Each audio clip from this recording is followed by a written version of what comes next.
jak se sšívali se svýma postavama, to jsou takové klasiky, takže se to jeví jako opět film o filmu takhle rozkouskovaný. Co mě osobně zaujalo, tak byl tady tenhle ten dokument Extrémní zombie úprava, takže jak se líčili, našli si super maskera, který tady v tomhletom byl zkušený a zase nalíčit spoustu lidí, aby vypadali jako zombie, tak to si taky vyžádá svůj čas a kus umění a mně se přiznám, že mě se ten vzhled těch postav líbilo, no zase na druhou stranu nalíčit lidi, ačkoliv se to nezdá, tak je to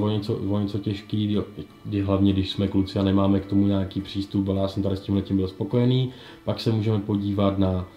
rozklad v postupu, tak to je zase spíš o těch lokacích, 15-minutovka, jak nacházeli to letiště, to je ta úvodní scéna nebo první půlka filmu, a pak jak se dostali do zelené zóny, ta zelená zóna, to je to obydlí těch lidí, kteří nebyli zasaženi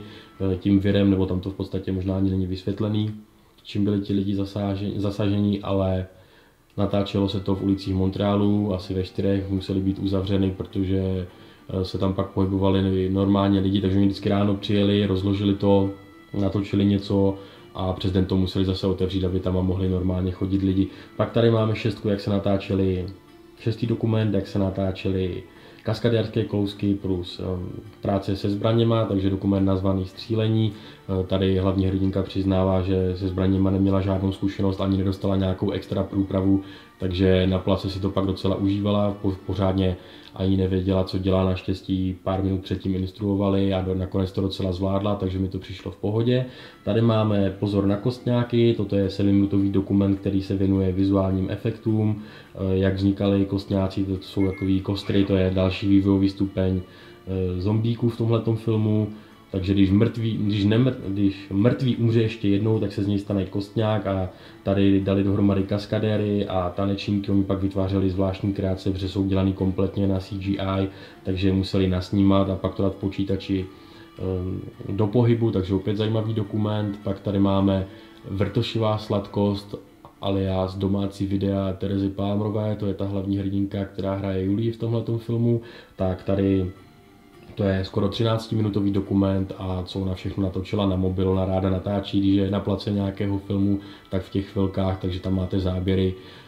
se štábem i nějaký menší, krátší rozhovory, takže taky dokument zajímavě pojatý a určitě si přijdete na své, pokud vás tady tenhle ten film zaujal. Pak tady máme vystřížené scény, můžete si je dokonce pustit s tím komentářem režiséra, ale opět ten jako jediný ten komentář zase nemá český titulky a tady vidíte, že těch scén je opravdu dost, takže pokud si budete chtít rozšířit zážitek z tohoto filmu, tak si taky určitě přijdete na své. A co tady máme pak poslední, tak je Bručení a krčení rameny, sestřih gagů, tak to je klasický gag reel, nepovedené záběry, anebo vtípky pak z natáčení. Veškerý tady tenhle ten bonusový materiál, jak jsem již říkal, je ve Full HDčku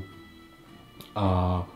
obsahuje české titulky, takže pro mě spokojenost, tu celkovou stopáž můžete teďka vidět v té pravé horní tabulce, je toho poměrně dost, mě to příjemně překvapilo, jak dlouhý jsou tady tyhle dokumenty dohromady. Tady tahle tabulka je převzatá z webu film-arena.cz, ale k tomu si ještě jednou dostaneme. V pozdější fázi teďka se podíváme na to nastavení a tady jsem byl taky příjemně překvapen, je tady jak český, tak anglický 5.1 DTS HD Master Audio, takže ta zvuková stopa v originále je opravdu famózní, tak to je takový, tak už dalo by se říct nějaký standard, na který jsme zvyklí. Myslím, že u Bonton filmu to DTS HD Master Audio nepoužívali, že to bylo spíš u Magic Boxu, když to vycházelo pro náš trh, takže za tady tohleto určitě chválím a máme tady české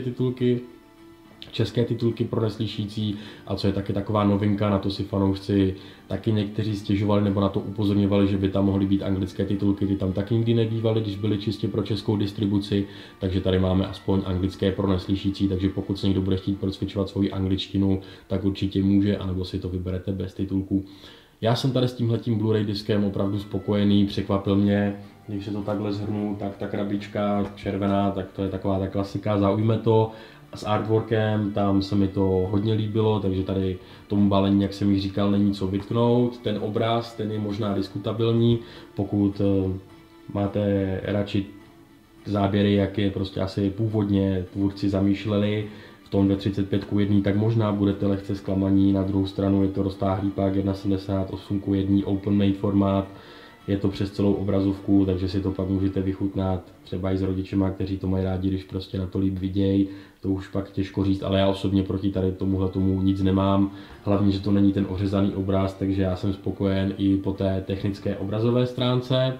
Zvuk, ten jsem již zmiňoval, ten je opravdu povedený, já na to koukám teda vždycky v originále, anglický 5.1, DTS HD Master Audio mi přišlo kvalitní, tady zase nějaký extra akční scény nejsou, ale když se tam něco děje, tak to vaše aparatura pozná, takže můžeme určitě udělit tadyhle tomuto disku ohodnocení poctivě udělaný Blu-ray, jak jsem již zmiňoval v těch bonusech, ten výpis bonusů, dřív jsem tady ukazoval jenom tabulky, bylo to i tady v tomhletom díle, tak nyní už jsme tak nějak potichu spustili veřejnou betu webu film.arena.cz, takže se tam teďka na všechno můžete podívat, co pro vás připravujeme. Samozřejmě je to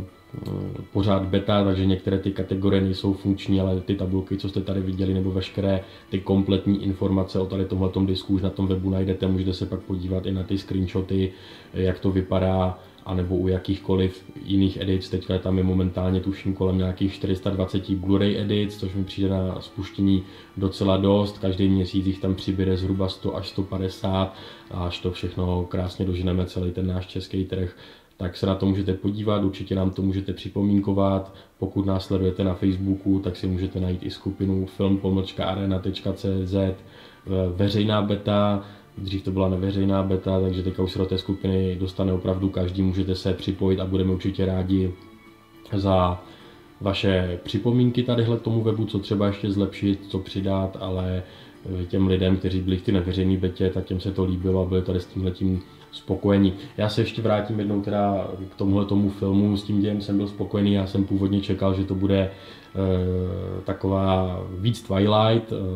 Nedávno jsem tady recenzoval Nádherný bytosti, tak to se mi taky zase tak třeba moc nelíbilo, toho jsem trošku trpěl, co se týká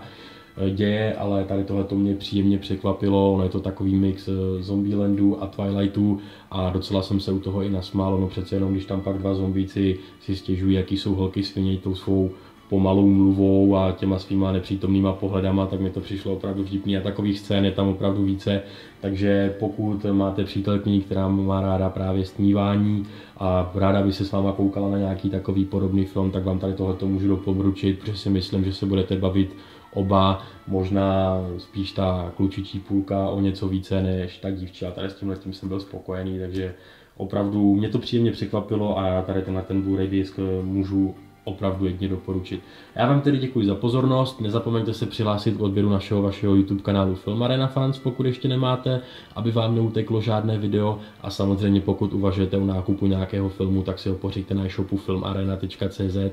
protože tím podpoříte nejen tady ten pořád, ale vznik právě již zmiňovaného webu film.arena.cz. Já vám tedy děkuji za pozornost, mějte se zatím hezky a budu se s vámi těšit u zítřejšího dílu, ve kterém se podíváme na Blu-ray disk filmu Konečná, a ačkoliv tam byl už několikatý týdenní, možná i měsíční odklad, tak si myslím, že se máme rozhodně na co těšit. Takže zatím naslyšenou.